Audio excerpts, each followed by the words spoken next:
अस्सलाम वालेकुम हबीबी, Nadeem Memon from the landmark realty. अक्सर ये कॉल आता है कि रेसिडेंट्स के लिए तो वीडियोस बनता है। ये पहला वीडियो है जो मैं शॉप के लिए बनाना चाह रहा हूँ। शॉप जो है वो near about 1.5 crore say 1 crore K beach में आती है, बट मेरे पास ये ऑलमोस्ट 33 लाख से स्टार्ट होती है। सिर्फ 33 लाख रुपए में शॉप मिलेगा, वो भी सहूलत के साथ। 5 लाख डाउन पेमेंट, 25,000 महीना EMI, वो भी बिल्डर लोन या बैंक लोन भी अवेलेबल है, लेकिन बिल्डर की तरफ से नो इंटरेस्ट फैसिलिटी मिलेगी। ये लोकेशन जो है नियर मुमरा पुलिस स्टेशन है, और बेस्ट पार्ट ये है कि ये कॉम्प्लेक्स के अंदर ही है, जिसमें 400 to 500 यूनिट्स आने वाले हैं। इसके सामने से मेन रोड जाने वाला है 9 मीटर का। शॉप की हाइट 16 to 18 फुट है, उसके अंदर भी मेजोनाइट स्लैब बिल्डर की तरफ से दिया गया है, और इसके अंदर कॉम्बो ऑफर भी अवेलेबल है। कॉम्बो ऑफर जानने के लिए, ज्यादा जानकारी जानने के लिए इस नंबर पे कॉल करें। कॉल बिजी है तो व्हाट्सएप करें।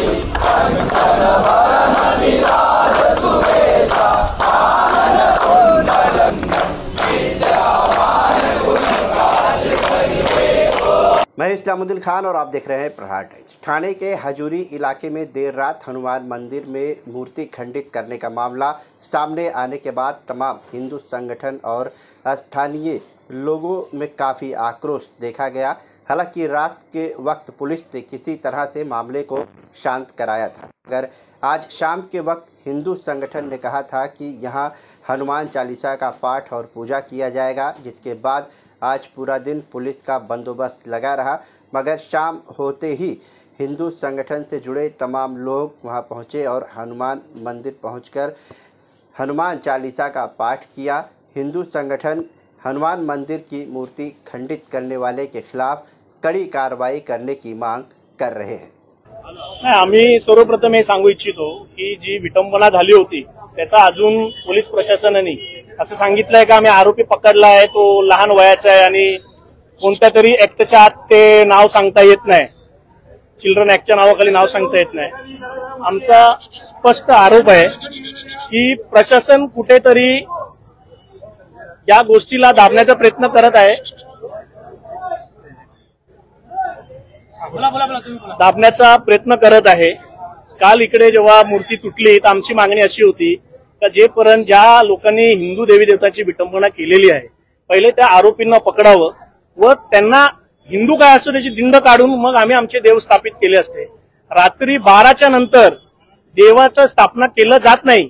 मंदिरात देवच छान वाटतो, पण देव तसं सुंदर त्याच मंदिरात छान दिसतो ज्यांनी काल जी स्थापना करताना जे चुकीचं पायंडा पाडला हिंदू संस्कृतीमध्ये, सनातन संस्कृतीमध्ये, की एका विशेष समाजाबद्दल त्यांना जो स्नेह प्रेम होता ते त्यांनी काल रात्री दाखवला। आज सांगताना असं सांगितलं का हिंदू मुस्लिम मी धर्म जात काय करत नाही, आणि आमचा जो स्वभाव आहे त्यांनी असं म्हणलं की सर्व धर्म संभाव, आणि इकडचे सर्व स्थानिक लोक, तर मी सर्व ठाणेकर हिंदू नागरिकांना सांगू इच्छितो का इकडचेच ठाणेकर जे आहेत, जे हिंदू आहेत, त्यांनीच आम्हाला फोन करून बोलवलं की साहेब इथे आणून मूर्ती बसवली जाते आणि जी विटंबना झाली त्याच्यावरती काय चर्चाच होत नाहीये, म्हणून आम्ही हा विषय रात्री घेतला। त्याच्यानंतर यांनी मूर्ती तत्काल आणून बसवली आणि त्याचं प्राणप्रतिष्ठान केलं। आमचं म्हणणं एवढं आहे की हजुरीमध्ये त्यांनी सांगितलं सर्व धर्म संभाव आहे, सर्व एकत्र राहतात। 20 दिवसापूर्वी यांच्याच पक्षाचा एक नेता आमच्या हिंदू महिलेच्या मागणीसाठी चप्पल बूट घालून आत घुसला होता। तिकडच्या हिंदूंनी तुम्हाला सांगितलं हजुरीमध्ये यांचं किती लोकांना, हिंदू लोकांवरती दबाव आहे। महिलांवरती सिगरेट ओढून फोकली जातात।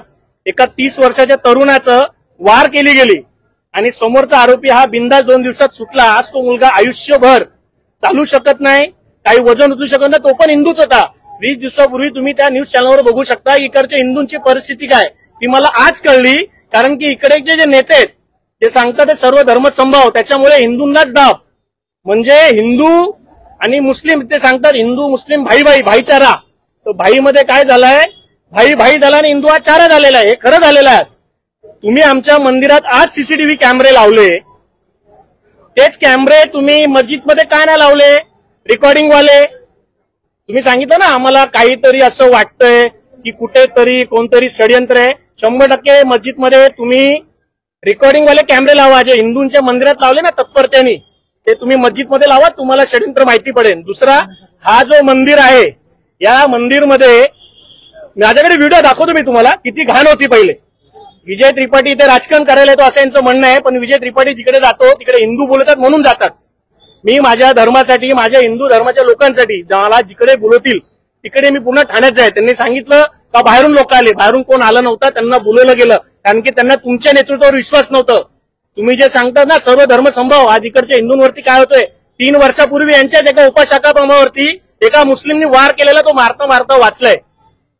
तुम्ही सांगता आम्ही दिघे साहेबांचे शिष्य आहोत. दिघे साहेबांच्या पिक्चरमध्ये एक डायलॉग आहे ना की बाबा जिथे हिंदुत्व आणि मी मध्ये आलो तर तू हिंदुत्व निवड. तर मी माझ्या हिंदू बांधवांसाठी हिंदुत्व निवडलंय. मला सर्व धर्म सांभावणं आहे. माझे जिकडे हिंदूंचा विषय आहे ना तिकडे मी हिंदुत्व आहे आणि मी हिंदुत्ववादीच राहणार.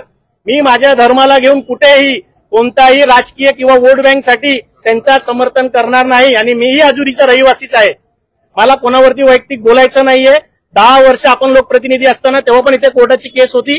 तेव्हा तुम्ही काय नाही एवढं अग्रेसिव्ह होऊन या सर्व गोष्टी केले, कॅमेरे लावले, रेकॉर्डिंग लावले. तुम्ही सांगितलं प्रशासनाने सांगितलं, मग प्रशासन का त्या लोकांचं नाव सिद्ध करत नाहीये? कोण आहेत ते लहान मुलं? त्यांना कोणी शिकवलंय का?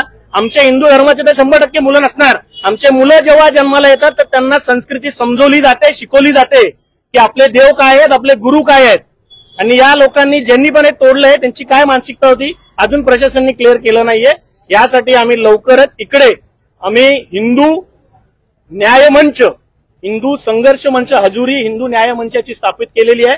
त्याच्यात आम्ही हजुरीचे जे रहिवासी आहेत, हिंदू रहिवासी आहेत, त्यांची जी पीडा आहे सन्माननीय मुख्यमंत्र्यांनाही सांगू का साहेब तुम्ही आमचे हिंदुत्ववादी मुख्यमंत्री आहात, तुम्हाला विनंती आहे हिंदूंवरती जे अन्याय होतात त्याच्यावरती तुम्ही खरंच लक्ष घालावा. नाहीतर इकडे हिंदूंना हा काश्मीर होत चालला. लोकांना घरं सोडून जावं लागत आहे. आज हा दुसऱ्यांदा झाला. हा 2 महिन्यात हा 5वं प्रकरण आहे हिंदूंवरती होणारा.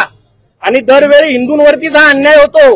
कोणत्याही त्यांच्या कार्यकर्त्यावर कारवाई होत नाही, कारण की ते एका विशेष समाजाच्या विशिष्ट नेत्यांच्या जवळची लोक आहेत म्हणून त्यांच्यावर कारवाई होत नाही. आणि काल पण हेच तातूर कारवाई केली गेली आणि सकाळी आम्ही प्राणप्रतिष्ठान केली. अहो रात्री तुम्ही ती प्राणप्रतिष्ठान करण्यापेक्षा त्या षंडांना पकडला असता, त्यांना ठोकला असता. आपण आपले हिंदू देवी देवता तोडले. तुम्हाला मी माझ्या मोबाईलमध्ये दाखवतो. प्रभू मारुतींची काय अवस्था केली आहे. आणि हे सांगतात का अरे लहान मुलं आहेत आम्हाला सांगता येत नाही. हा पूर्ण विषय दाबण्याचा प्रयत्न आहे. इथे हिंदूंची आवाज दाबण्याचा प्रयत्न आहे. यासाठी आम्ही कमिशनरांची भेट घेणार आणि मुख्यमंत्र्यांची भेट घेणार का आम्हाला न्याय भेटला पाहिजे. अन्यथा इथे हिंदूंना इथे राहण्याची आता योग्य कोणतीही अशी गोष्ट राहिली नाही. हा पूर्ण काश्मीर होत चालला आहे.